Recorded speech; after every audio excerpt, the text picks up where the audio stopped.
ben, j'ai envie de vous dire salut à tous. On se retrouve aujourd'hui pour parler du film Mr. Vampire 3. Voilà, je vous présente le DVD que j'ai acheté avec le coffret HK vidéo qui est sorti il y a quelques années maintenant. Je vous ferai un petit insert pour vous montrer la pièce de collection. Donc voilà le coffret DVD HK vidéo qui contient les 4 films et un petit livret explicatif d'une dizaine de pages.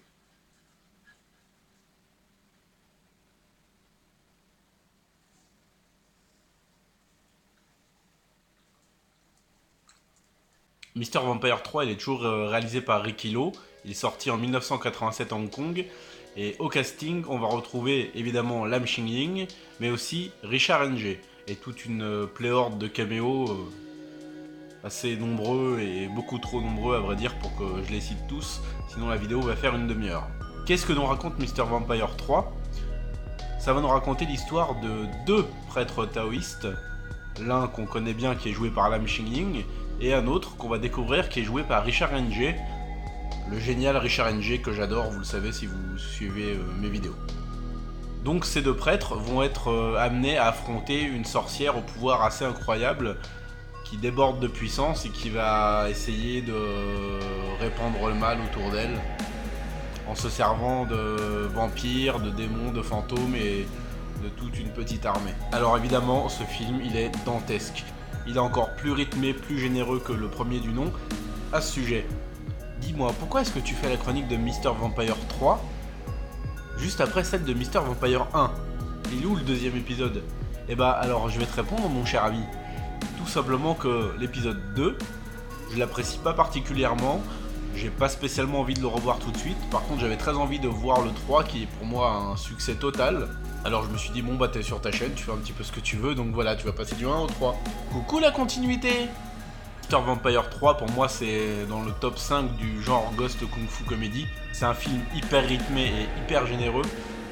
Et il se passe toujours quelque chose en fait. La scène d'ouverture elle dure 10 bonnes minutes. Avec Richard Ng qui essaye d'exorciser une maison, c'est à mourir de rire, il est vraiment excellent avec sa bouille, sa moustache et tout son jeu. Son personnage il est accompagné par 2 fantômes dont il va se servir pour essayer de faire des petites arnaques, des faux exorcismes, essayer de gagner sa vie en arnaquant un petit peu les gens. La scène d'ouverture elle est suivie par une autre scène de combat en pleine forêt qui oppose les villageois à une bande de voleurs et à la sorcière. Elle dure aussi facile 10 bonnes minutes. Donc l'ouverture de 20 minutes qui est composée de ces 2 scènes est absolument géniale. C'est super rythmé, ça s'arrête jamais. Et tout le reste du film est comme ça. On alterne combat, magie, une petite pointe d'humour. Il y a même quelques passages assez crus et assez gore. Je m'en souvenais pas forcément là, l'épisode du puits et tout ce qui s'y passe. Il y a un plan assez gore, je m'en souvenais pas. C'est plutôt une bonne surprise. Hein. Le film essaye de montrer une image un petit peu plus violente et peut-être un peu moins dans la comédie que le premier épisode. Et c'est tout à son honneur. Le film est produit par Sammo Hung, qui fait aussi une petite apparition.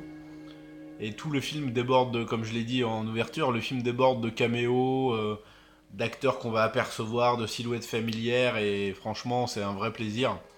Le film se suit très bien, le final est ouf, le rythme est super généreux, on s'ennuie jamais, c'est impossible. Bref, vous l'avez compris, Mr. Vampire 3, c'est une très bonne comédie Ghost Kung Fu. Je vous le conseille ardemment, c'est vraiment un film à voir. Il est vraiment très réussi niveau rythme, niveau action, niveau combat, niveau magie noire, niveau fantôme. Tout est super bien dosé, tout forme un ensemble super cohérent et super bien construit. On ajoute à ça un casting incroyable et le duo Richard Ng et Lam Xing-ying. Et franchement, on a, comme je l'ai dit, un film qui est dans mon top 5 du genre Ghost Kung Fu Comedy. Il est vraiment à voir absolument si vous ne l'avez pas vu. Je vous le conseille vraiment de tout cœur. Comme d'habitude, si vous l'avez vu, je vous invite à me donner votre avis dans la barre de commentaires. Hein. Ça peut être super sympa de discuter des qualités d'un film aussi réussi à mes yeux. Si vous avez repéré 2-3 défauts, n'hésitez pas à le dire aussi. Hein. On pourra argumenter et créer un débat intéressant. Donc voilà, vous l'avez compris, je vous conseille évidemment ce film. Et je vous dis à bientôt. Regardez du cinéma asiatique, vous savez que ça déchire.